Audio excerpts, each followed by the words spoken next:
Hello everyone, কেমন আছো সবাই? আজকে যাব গুজরাট। তো প্রথমে চলে এসেছিলাম শালিমার স্টেশনে, তারপর চলো এখানে এসে গেছি। আর সেদিনকে ট্রেন ছিল অনেক লেটে, তো চলো আমি ওই জন্য ভাবলাম কিছু খেয়ে নেওয়া যাক। আর চলে এসেছিলাম সবাই তাড়াতাড়ি। আমরা 7টা-8টার সময় চলে এসেছিলাম, কিন্তু ট্রেন তারপর শুনলাম 11টায় আসবে। তো তারপর আমরা চলে গেছিলাম কিছু খেতে।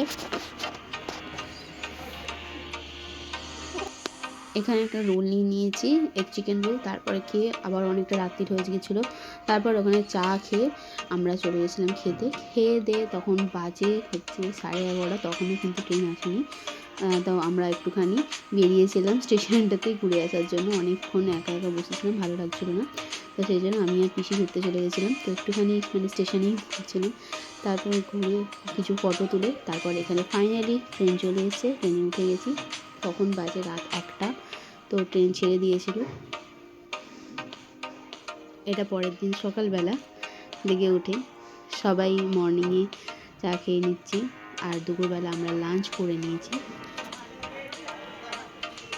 দিন চলো, এখন সন্ধে হয়ে গেছে, চলে এসেছি বিলাসপুরে।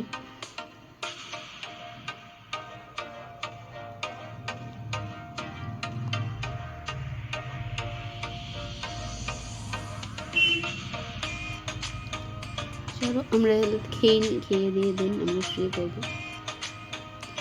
এখানে ছিল ভাত, আর তার সাথে দিয়েছিল এক্সট্রা ভাত, 2টো ডিম, ডাল আর চাটনি।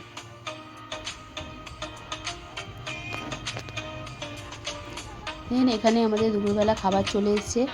আর আমি সকাল থেকে কোনো ভিডিও নিতে পারিনি, কারণ আমি রাত্রিরে অনেক শুয়েছি। তারপর উঠতে উঠতে আমার অনেকটাই বেলা হয়ে গেছিলো। তারপরে মুখ ধুয়ে আমি খেতে বসে গেছি। তো দেখো এখানে রাস্তাটা কি সুন্দর লাগছে। যেতে যেতে এই অপরূপ সুন্দর দৃশ্য সত্যি মুগ্ধ করছিল আমাকে। এখানে আমি আর বোন এটাই দৃশ্য দেখতে দেখতে যাচ্ছিলাম। বাইরেটা সত্যিই খুব সুন্দর লাগছিল, তোমরাও দেখো। তো এখানে চলে এসেছে আর একটা স্টেশন, সেখানে কিছুক্ষণ দাঁড়িয়েছিল। এখানে আবার জল বা কিছু খাবার নিয়ে ট্রেন চলতে শুরু করলো। আর এখানে আমাদের কিছু বন্ধু নেমে গিয়েছিলো, মানে তাদের সাথে আমাদের অপোজিটেই বসেছিল, তাদের সাথে খুব ভালো বন্ধু হয়ে গেছিলো, ওই জন্য বন্ধুই বললাম। তো যাই হোক, মিস করছিলাম। তারপরে এখনও আমাদের পিকনিকটা যেতে হবে। তো চলো শুরু করি। এরপর আমরা যাব আমেদাবাদ, আবার সেখান থেকে অন্য ট্রেন ধরবো। তো দেখা হবে আরেকটা নেক্সট ব্লগে। আর এটা কেমন লাগলো তোমরা জানতে থাকো। আর গুজরাটের প্রতিটা ব্লগ দেখার জন্য আমার চ্যানেলটা সাবস্ক্রাইব করে দাও, লাইক কমেন্ট শেয়ার করে দাও।